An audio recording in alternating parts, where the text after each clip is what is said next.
बिस्मिल्लाहिर्रहमानिर्रहीम। उर्दू का पर्चा हल करने का तरीका। Exam paper presentation tips and skills. 95 number हासिल करने इंशाअल्लाह। अगर पेपर 75 मार्क्स का है या कम का है तो 95% नंबर हासिल किए जा सकते हैं इंशाअल्लाह अज़ीज़। ये किसी क्लास के लिए मखसूस नहीं है कि फर्स्ट ईयर सेकेंड ईयर वाले ही इससे मुस्तफ़ीद हों, बल्कि matric class 9 matric, first year second year, BCom, BSc, BBA, तमाम क्लासेस जो हैं इससे मुस्तफ़ीद हो सकते हैं। और ये लाजमी नहीं कि उर्दू ही का पेपर, बाकी पेपर भी अगर ऐसे ही हल किए जाएँ तो इंशाअल्लाह फ़ायदा होगा। अगर आप देखें कि कट मार्कर इस्तेमाल किए गए हैं और अक्सर बच्चे गलती ये भी करते हैं कि इधर सवाल नंबर लिख देते हैं और जब सफ़ा टर्न किया जाता है, मोड़ा जाता है, खोला जाता है, तो उस वक़्त दरमियान की जो पेपर है, दूसरा जो पेपर है वो नीचे आ जाता है और नंबर मालूम ही नहीं होता कि भाई सवाल नंबर कौन सा है। कभी कभार ऐसा भी होता है। इसलिए कोशिश की जाए कि सवाल नंबर 3 जैसे लिखा हुआ है इसको ऐसे दरमियान में लिखा जाए और कौन सा इक्तिबास कर रहे हैं, सबक का उन्वान, मुसन्निफ़ का नाम क्या है, सियाक़ो सबक, बहुत ही अच्छे अंदाज में। ऐसे ही इंग्लिश का पेपर, फिज़िक्स, केमिस्ट्री कोई भी है तो वाज़े अंदाज में, जैसे नंबर 1 है, नंबर 2 है, वाज़े अंदाज में किया जाए। और जैसे क्वेश्चन नंबर 4 शुरू हो गया है, साफ बताया जा रहा है क्वेश्चन नंबर 4 शुरू हो गया है, ऐसे पता चल रहा है। इसके बाद जैसे सवाल नंबर 2 है मुख्तसर सवालात, अब इसके जवाब। और देखिए हर सवाल के बाद इन्होंने फिनिशिंग लाइन लगाई हुई है। फिनिशिंग लाइन, पहले सवाल नंबर 1 कर लिया, फिर 3 कर लिया, फिर 2 कर लिया, वाज़े समझ में भी आ रहा है। और यहाँ पे भी वो जो है ना सब्जेक्टिव जो है कर रहे हैं क्वेश्चन नंबर 2। अभी क्वेश्चन नंबर 2 का पार्ट 2 है ये, और ये पार्ट 3 है, इन्होंने पार्ट 1 नहीं किया। अब पार्ट 2 जो है वो थ्योरी के बारे में है, बता रहे हैं, और ये जो है बेंजीन के बारे में। तो ऐसे जो है ना पार्ट 3 हम कर क्या रहे हैं या पार्ट 2 कर क्या रहे हैं, कोशिश की जाए कि वो भी लिखा जाए। ऐसे ही कुछ चीज़ें जो है वो नंबर में ना लिखी जाएं बल्कि बुलेट्स में लिख ली जाएं तो ज़्यादा अच्छा है। डायग्राम्स जो है जो बनाए जा रहे हैं वाज़े हो।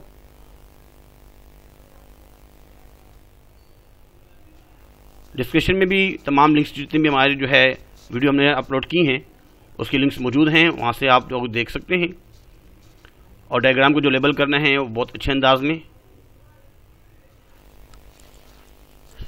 इस मरतबा 40% MCQs का अगर पेपर है तो उसमें गलती क्या की जाती है, इसमें लिखा भी है कि 40 की 40 जो है वो MCQs करने होंगे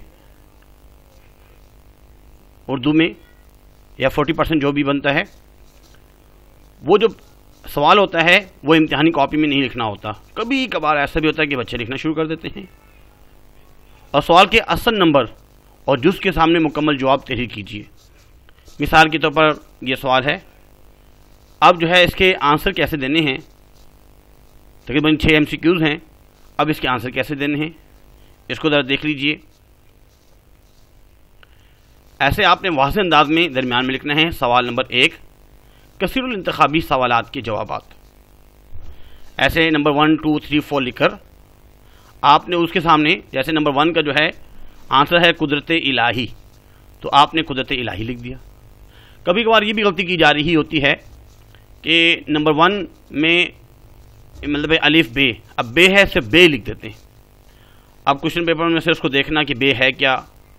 और नंबर 2 का मिसाल के तौर पर जो आंसर आ रहा है वह है गैबी अलिफ, तो यहाँ पे नंबर 2 में ए या अलिफ लिख देते हैं।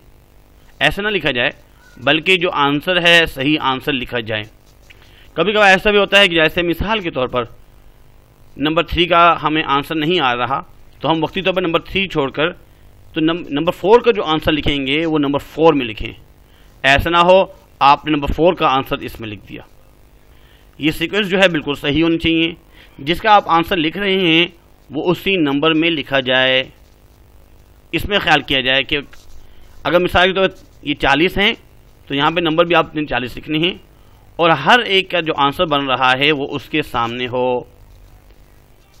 इसके बाद हिस्सा बे, इसको ज़रा गौर से सुन लीजिएगा। तकरीबन जो है अगर 3 घंटे का पेपर है तो इसको तकरीबन जो है आपको 35 मिनट देने होंगे, 35 मिनट, क्योंकि इसमें इस मरतबा 5 अशार में से 2 अशार की तशरीह करनी है। 5 अशार होंगे, उसमें 2 चीज़ें तो लाजमी करनी हैं, 3 चीज़ें। एक तो तशरीह करनी है, लेकिन शायर का हवाला भी देना है कि वो जो शेर आप जिसकी तशरीह कर रहे हैं वो किसका शेर है, किस शायर का शेर है, और उसका मुख्तसर तारुफ भी लिखना होगा। अब क्या लिखने हैं, क्योंकि 10 नंबर का सवाल है और कोशिश करें कि अब इसको लिखना कैसे है। एक तो अगर आपने मेरा चैनल सब्सक्राइब नहीं किया, बड़ा मेहरबानी सब्सक्राइब कर लीजिए ताकि बर वक्त मेरी तमाम वीडियो जो हैं वो आप तक पहुंच सकें। अब इसको ज़रा देख लीजिए। आपने सवाल नंबर 2 लिखना है तो सवाल नंबर 2 कट मार्कर से यहाँ पे दरमियान में लिखना है और अशार की तशरीह लिख रहे हैं आप तो अशार की तशरीह। अब उसके बाद आपने इसमें हेडिंग्स कौन कौन सी लिखनी है, ये तमाम हेडिंग्स लिखनी है। कोशिश करें कि शेर नंबर जो है 3 जो है, आप शेर नंबर 3 जो 5 में से नंबर 3 वाला करना चाह रहे हैं तो नंबर 3 शेर जो भी होगा वो आपने इस तरीके से जो है नंबर 3 वाला शेर लिख दीजिए। नावी के अंदाज जिधर दीदाए जाना होंगे, नीम बिस्मल कहीं होंगे, कहीं बेजा होंगे। अगर पूरा नहीं लिखना चाह रहे वक्त की किल्लत की वजह से तो नाविक अंदाज लिखकर डॉट डॉट डॉट डालकर आखिर में लिख दीजिएगा होंगे, ऐसा भी हो सकता है, या पूरा शेर लिख लिया जाए तो ज़्यादा अच्छा है। इसके बाद आपको हवाला शायर की हेडिंग बनानी होती है। अक्सर बच्चों को ये पता नहीं चलता कि हवाला शायर और तारुफ शायर में क्या फ़र्क है। हवाला शायर में आपने शायर का नाम लिखना होता है, जैसे पेश नज़र शेर हमारी उर्दू की दरसी किताब की गज़ल से लिया गया है। इस गज़ल के शायर का नाम मोमिन ख़ान मोमिन है। इस मोमिन में जो है उनका तखल्लुस का निशान, सर जो निशान बनाते हैं वो, और आपको तगज़ुल का शायर कहा जाता है। अब तारुफ में क्या लिखना है, पूरा बायोडाटा लिखना होता है। इसको जरा देख लीजिए। जैसे मोमिन ख़ान मोमिन नाम है और मोमिन जो है तखल्लुस, वालिद साहब का नाम, कब पैदा हुए, कब इंतकाल हुआ, और नाम मिसादों ने किसने रखा, असनाफ़ शायरी में क्या क्या काम किया, किस चीज़ में तबाह आजमाई की, और यादगार इनकी एक दीवान है और 6 मसनवियाँ हैं। ये तमाम बातें जो है इनको तारुफ शायर में शुमार करते हैं, और हवाला शायर भी इसमें लिखना है और तारुफ शायर भी। इसके बाद अब इस शेर का जो है ना, मैं क्या कहना चाह रहे हैं, इसके जो है मरकज़ी ख्याल में एक लाइन कि महबूब की निगाहें तीर की तरह हैं, जिस तरफ उठ जाएं तो देखने वालों को ज़ख्मी कर देती हैं। बस कोशिश करें कि इसके बाद इसके अल्फाज मैंने भी लिखे। अल्फाज मैंने के लिए बीच में लकीर लगा दी जाए और इस तरफ अल्फाज और उस तरफ माने लिख दी जाए तो ज़्यादा मुनासिब है, लेकिन मेरे पास वक्त ये जगह कम थी इसलिए मैंने इस तरह लिख दिए। नाविक तीर, दीदा आंख, बिस्मल ज़ख्मी। अगर मिसाल के तौर पर 2-3 जितने भी अल्फाज मैंने लिख सकते हैं, अल्फाज मैंने लिखने से एक अच्छा तासुर पड़ता है। फ़नी खूबी, अक्सर बच्चे पूछते हैं कि सर फ़नी खूबी होती क्या है। फ़नी खूबी जो है असनाफ़ सुखन में से कि ये जो शेर है मतला है या इस्तिआरा है, तलमीह है, तशबीह है, तकरार है, तज़ाद है, क्या है उसके बारे में बताना होता है। ये पहला शेर है, पहला शेर होने की वजह से मतला, फिर इसमें लिखना होता है ब्रैकेट में गज़ल का पहला शेर। अब ये वाली बात जो है आपने नीचे वाली लाइन में लिखनी है, सिफ़त तशबीह। तशबीह कैसे, इसमें निगाह महबूब को तीर से तशबीह दी। इसके बाद आपने तशरीह लिखनी है। तशरीह भी कोशिश की जाए कि 7-8 लाइनों की हो, ज़्यादा हो तो ज़्यादा मुनासिब है। तशरीह लिखी जाए कि इसमें क्या कहा जा रहा है, और ममासिल शेर का मतलब है कि ऐसा शेर लेके आएँ जिसमें इस किस्म के अल्फाज हों, माना यही बन रहा हो, इसको याद करना होता है। नोट्स में अक्सर लिखा होता है, जैसे ये है, ये कहर की तलवार है, वो नाविक है बला का, अल्लाह ही इस आबरू मज़गान से बचाए। इसमें देखिए नाविक अल्फाज आ गया, और ये असल में इसकी मीनिंग और इसकी मीनिंग जो है थोड़ा बहुत मिलते जुलते हैं। तो ये है ममासिल शेर, उसके वज़न का। तो कोशिश करें कि ममासिल शेर जो आप 2 अशआर लिख रहे हैं दोनों ही का याद कीजिए, वरना कम से कम एक का तो लिखें, वैसे तो दोनों का ही लिखना चाहिए। ये तमाम चीज़ें लिखने पर एक अच्छा तासुर पड़ता है और एक अच्छा इंप्रेशन पड़ता है। लाजमी चीज़ें इसमें जो है वो हवाला शायर लिखना लाजमी होता है, तारुफ शायर लिखना इस मरतबा लाजमी है, और तशरीह लिखना लाजमी है। ये तो लाजमी है, बाकी लिखने से एक अच्छा इंप्रेशन पड़ता है, अच्छा तासुर पड़ता है और एक अच्छे नंबर इंशाल्लाह मिलेंगे आपको। इसके बाद अब है अगला सवाल, सवाल नंबर 3। सवाल नंबर 3 इस मरतबा, अच्छा इसके बाद अगर आप देखें इसमें जब सवाल ख़त्म होता है तो फिनिशिंग लाइन लगाई जाती है। फिनिशिंग लाइन लगाने के बाद फिर अगला सवाल शुरू किया जाता है। इसमें सवाल नंबर 3 ये है, दिए गए 3 इक्तिबासात में से सिर्फ एक की तशरीह करनी है। अब इसमें एक तो सबक का हवाला भी लिखना है और मुसन्निफ का, 2 चीज़ें तो ये काम करनी है। तीसरी वो मुख्तसर तारुफ और इक्तिबास की तशरीह, 4 चीज़ें तो इसमें लाजमी करनी है। अब कौन कौन सी करनी है इसको ज़रा देख लीजिए। सवाल नंबर 3, सवाल नंबर 3, एक तो अल्हम्दुलिल्लाह हमने जो है बहुत सी वीडियो जो हैं बना चुकी हैं, थोड़ा सा इसको भी ज़रा देख लीजिए कौन कौन सी वीडियो जो है बन चुकी हैं।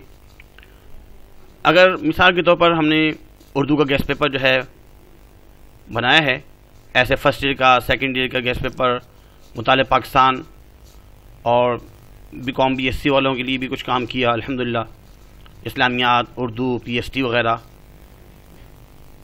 सिंध बोर्ड की जो ना अक्सर ये हैं, इसमें अगर आप देख लीजिए तो इससे आप जो है सर नवीद खालिद चैनल का नाम है, अक्सर को मालूम ही है, और 9 matric, first year, second year, BCom BSc, Urdu, इस्लामियात और PST, अल्हम्दुलिल्लाह बहुत सा काम अल्लाह रब्बुल इज़्ज़त ने करवाया है आपके फ़ायदे के लिए, ताकि आप इससे मुस्तफ़ीद हो सकें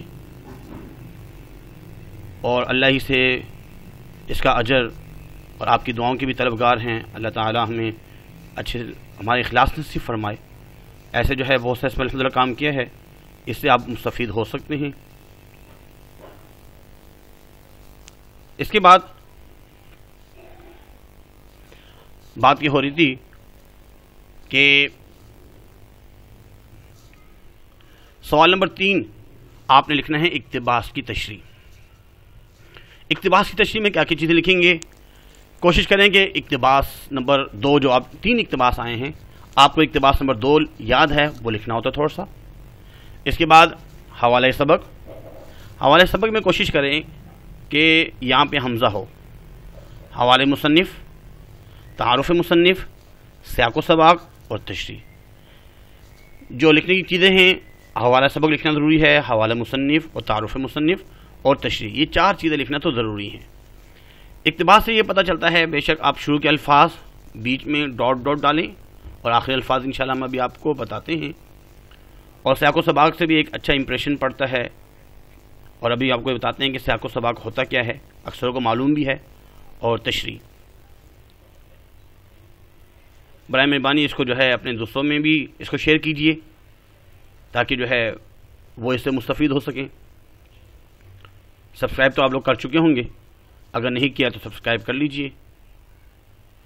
ये है इक्तिबास नंबर 2। मिसाल के तौर पर 3 इक्तिबास में से ये एक इक्तिबास है। आपने पूरा इक्तिबास नहीं लिखना, पेपर में मिसाल के तौर पर ये लिखा हुआ है, आपने शुरू के अल्फाज लिख दिए, मुझे इस बात के देखने से नाहित अफसोस है कि डॉट डॉट डॉट डाल के आखिर में आपस की ना इत्तिफाकी है। इसके बाद हवाला सबक लिखना होता है, मंदरजा बाला इक्तिबास सबक कौमी इत्तिफाक से लिया गया है। इसके बाद हवाले मुसन्निफ लिखना होता है। हवाले मुसन्निफ में सिर्फ मुसन्निफ का नाम और कहाँ से माखूज है, अगर इसको देखें ये तो ब्लैक से लिखा है और ये ब्लू से लिखा गया है, हाईलाइट कर दिए गए हैं। और अब है तारुफ मुसन्निफ। तारुफ मुसन्निफ में थोड़ा बहुत सर सईद अहमद ख़ान के बारे में थोड़ा सा लिख लिया। इसके बाद है सियाक़ो सबाक। सियाक़ो सबाक में अब इस मजमून से पहले क्या बात हुई और यहाँ पे असल में सर सईद अहमद ख़ान क्या कहना चाह रहे हैं, इसको वाज़ेह अंदाज में लिखेंगे। और इसके बाद तशरीह लिखनी होती है और तशरीह में भी बहुत अच्छे अंदाज में सियाक़ व सबक अगर देखते हैं, कौमी इत्तिफ़ाक़ मुसन्निफ़ का एक इस्लाही मज़मून है जिसमें वो मुसलमानों को बहैसियत कौम इत्तिफ़ाक़ और इत्तिहाद की दावत दे रहे हैं कि इस ज़माने में हमारी कौमी तनज़्ज़ुर का बड़ा सबब यह है कि हम कौमी इत्तिफ़ाक़ भूल गए हैं। ऐसे तशरीह बहुत अच्छे अंदाज में लिखा जाए और आखिर में जो अहम बात है और तमाम मुसलमान एक कौम हैं। इसके बाद यहाँ पे ख़त्म हुआ, फिनिशिंग लाइन लगा दी गई, अगला सवाल शुरू हो गया। अगला सवाल जो है वो तो मरकज़ी ख्याल है। मरकज़ी ख्याल में असल में दो चीज़ें लिखनी होती हैं, मुख्तसर तारुफ़ शायर लिखना होता है और मरकज़ी ख्याल। इसमें भी गलती की जाती है कि बच्चे जो है तारुफ़ शायर की जगह तारुफ़ मुसन्निफ़ की हेडिंग डाल रहे होते हैं। मिसाल के तौर पर यह सवाल नंबर 4 आपने दरमियान में लिखना है। इसके बाद मरकज़ी ख्याल।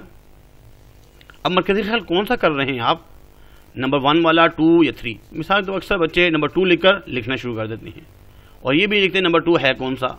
अब नंबर 2 मिसाल के तौर आप जो भी लिख रहे हैं मर्द मुसलमान, अब उसको लिखेंगे। इसके बाद तारुफ़ शायर लिखना होता है। तारुफ़ शायर अल्लामा इकबाल के बारे में थोड़ा बहुत लिखना है और बेहतर है कि उनकी किताबों के नाम या नज़मों के नाम, तसानीफ़ जो हैं वो आखिर में लिख ली जाएँ। और इसके बाद मरकज़ी ख्याल की हेडिंग्स बनानी होती है और मरकज़ी ख्याल लिखना होता है। और कोशिश ही की जाए कि आखिर में एक शेर हो, क्योंकि और शेर अगर उसी नज़म का हो तो ज़्यादा मुनासिब है। यह सवाल यहाँ ख़त्म हुआ, फिनिशिंग लाइन डाली गई। इसके बाद अगला सवाल जो है वो खुलासा है। सवाल नंबर 5 खुलासा। इसमें भी तारुफ़ मुसन्निफ़ और सबक का खुलासा, दो चीज़ें लिखना ज़रूरी हैं। ऐसे आप लिखेंगे सवाल नंबर 5 खुलासा, और नंबर खुलासे 3 आएंगे इस मरतबा इंशाअल्लाह। तो नंबर 1 जो है वह है बेगम की बिल्ली, आप वो अगर करना चाह रहे हैं। तारुफ़ मुसन्निफ़ लिखा और जो अहम चीज़ें हैं इसको अगर जो है आप हाईलाइट करना चाहें तो अच्छी बात है, इससे समझ में भी आ रही है। खुलासा आपने लिखा और इस तरीके से खुलासा जो है वो 2 पेज की लगभग उसको लिखते रहें आप। सबक का 1/3 लिखना होता है कम से कम। ये आपका ख़त्म हुआ यहाँ पे। और इसके बाद हिस्सा जीम में मिसाल के तौर पर 2 शुआरा और 2 मुसन्निफ़ीन, उसके बारे में तबसरा लिखना होगा, उनमें से किसी एक के बारे में या मज़मून लिखना होगा। तो कोशिश कीजिए कि इसमें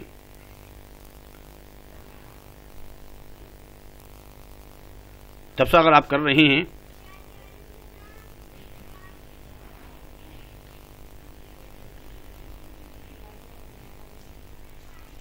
तबसरे के बारे में हम बता चुके हैं कि तबसरे में आपको ये तमाम चीज़ें लिखनी होती हैं। खुसूसियात 10 से 12 खुसूसियात लिखनी होती हैं, नाक़िदीन के आरा, ये तमाम चीज़ें बताई जा चुकी हैं। और मशहूर तसानीफ़ भी अगर लिख ली जाएँ तो ज़्यादा अच्छा है। हर एक खुसूसियत के बाद एक शेर लिखें।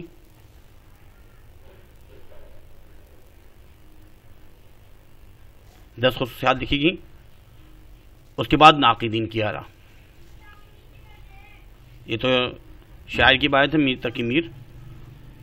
अब सर सैयद अहमद ख़ान के बारे में, उनके हालात ज़िंदगी और तसानीफ़। उसलूब तहरीर में तकरीबन 10 से 12 उसलूब तहरीर लिखी जाएँ ऐसे अच्छे अंदाज में। और आखिर में नाक़िदीन क्या रहा, कि सर सैयद अहमद ख़ान के बारे में नाक़िदीन की क्या आ रहा है। उम्मीद करते हैं कि आज का लेक्चर आपको समझ में आया होगा।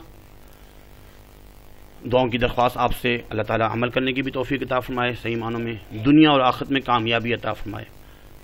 अल्लाह हम सब से राज़ी हो जाए। आज के लिए इतना ही काफ़ी है। इंशाअल्लाह जल्द ही कोई जो है ऐसी वीडियो जो जिसमें आपको फ़ायदा हो वो बनाई जाएगी। अल्लाह हाफ़िज़। वमा अलैना इल्लल बलागुल मुबीन। जज़ाकुमुल्लाहु खैर फ़अहसनुल जज़ा।